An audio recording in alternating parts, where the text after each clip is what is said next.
पश्चिम बंगाल विधानसभा चुनाव में बीजेपी भले ही 3 से 77 पर पहुंच गई हो, लेकिन अब उसकी मुश्किल बढ़ती दिख रही है, क्योंकि उसके विधायकों की संख्या लगातार घटती जा रही है। मुकुल रॉय के तृणमूल कांग्रेस में वापस जाने के बाद अब चर्चा तेज है कि बीजेपी के कई और विधायक और नेता बहुत जल्द तृणमूल कांग्रेस का हाथ थाम सकते हैं। देखिए ये रिपोर्ट। राजनीतिक मैदान में बीजेपी खुद को सबसे बड़ा खिलाड़ी समझती थी, क्योंकि जब भी चुनाव होता था वो विरोधी पार्टियों में ऐसी भागम भाग मचाती थी कि विपक्षी दल टूट जाता था। बंगाल में भी बीजेपी ने कुछ इसी तरह की सियासी बिसात बिछाई थी, लेकिन वो इस जाल में खुद ही उलझ गई और आज आलम यह है कि टीएमसी को तोड़ने का दम भरने वाली बीजेपी खुद ही टूट की कगार पर है।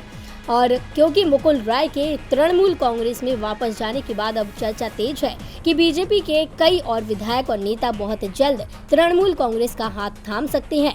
खबर है कि मुकुल रॉय लगातार बंगाल बीजेपी के विधायकों और सांसदों के संपर्क में हैं और उनकी जल्द ही घर वापसी हो सकती है। इनमें से ज्यादातर नेता वो हैं जिन्हें मुकुल रॉय ही बीजेपी में रहते हुए तृणमूल कांग्रेस से लेकर आए थे। सूत्रों की मानी तो मुकुल रॉय ने खुद इस बात का जिक्र किया है कि वो अभी भी बीजेपी नेताओं से फोन पर बात कर रही हैं और बहुत जल्द तृणमूल में कई बीजेपी नेता शामिल हो सकते हैं। वहीं मुकुल रॉय के बेटे शुभांशु ने बताया है कि बीजेपी के कम से कम 25 विधायक और 2 सांसद तृणमूल कांग्रेस में जल्दी शामिल हो सकते हैं। उन्होंने कहा कि विधानसभा चुनाव के बाद बीजेपी ने जो किया उसका जवाब देने का वक्त अब आ गया है। अब 25 विधायक और 2 सांसदों की तृणमूल कांग्रेस में जाने की खबर के बाद से ही बीजेपी लगातार अपने नेताओं के संपर्क में है।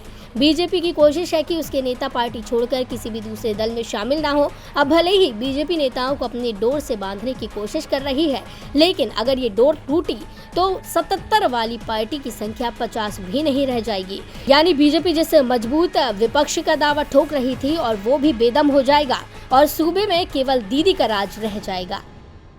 टीवी लाइव की रिपोर्ट।